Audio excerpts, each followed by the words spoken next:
President Joe Biden on Wednesday ramped up the pressure on Republicans as the nation nears the deadline to raise the debt ceiling and argued the GOP is putting the country at risk of a possible debt default by standing firm against raising the nation's debt limit.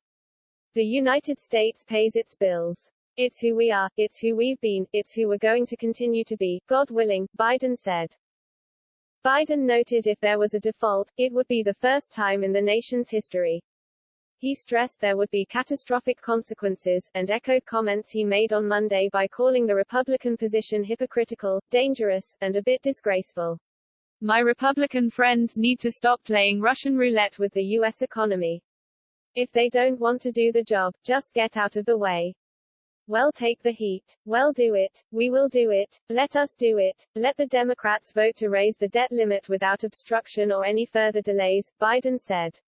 Biden said Republicans were teetering on the brink here and said they were threatening to undermine the United States' standing in the world with a cynical, destructive partisan ploy, just for politics.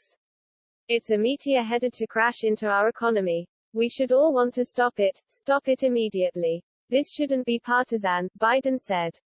White House Press Secretary Jen Psaki said, we could get this done today. We don't need to kick the can. We don't need to go through a cumbersome process that every day brings additional risks. The president said Americans' pocketbooks would be directly impacted by a default. He noted Social Security benefits, salaries to service members and benefits to veterans, as well as many other programs providing financial assistance, would stop. The failure to raise the debt limit will undermine the safety of the United States Treasury securities, threaten the reserve status of the dollar as the world currency that the world relies on, downgrade America's credit rating and result in a rise in interest rates for families talking about mortgages, auto loans, credit cards, Biden said.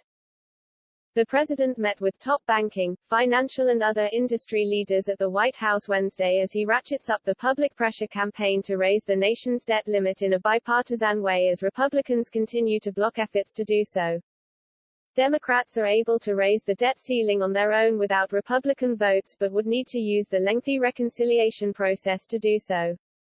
Democratic leaders in the House and Senate have said they are not willing to use that process and instead are looking for Republicans to cooperate with paying the nation's bills. Treasury Secretary Janet Yellen, who was in attendance on Wednesday, said last month that the nation will run out of money to pay its bills on October 18, leaving the U.S. facing default for the first time in its history. Yellen said Wednesday the moment demands immediate attention and said there would be a catastrophic outcome without congressional action. Default will call into question the full faith and credit of the United States. Our country would likely face a financial crisis, causing interest rates to rise quickly, and restricting access to credit. We would likely experience a recession. Millions of jobs would be lost, and the pain would endure well past the resolution of the crisis, Yellen said. These executives represent some of America's best-known companies and industries, and they understand firsthand that a default would be economically devastating, risking millions of jobs and throwing our country into recession, and causing lasting harm to America's economic strength by threatening the dollar's status as the currency the world relies on and downgrading the U.S.'s credit rating, a White House official said. Earlier this week, Biden told reporters that he couldn't guarantee the debt ceiling would be raised. No, I can't, that's up to Mitch McConnell.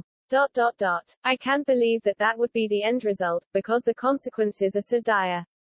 I don't believe that, but can I guarantee it? If I could, I would, but I can't, Biden said.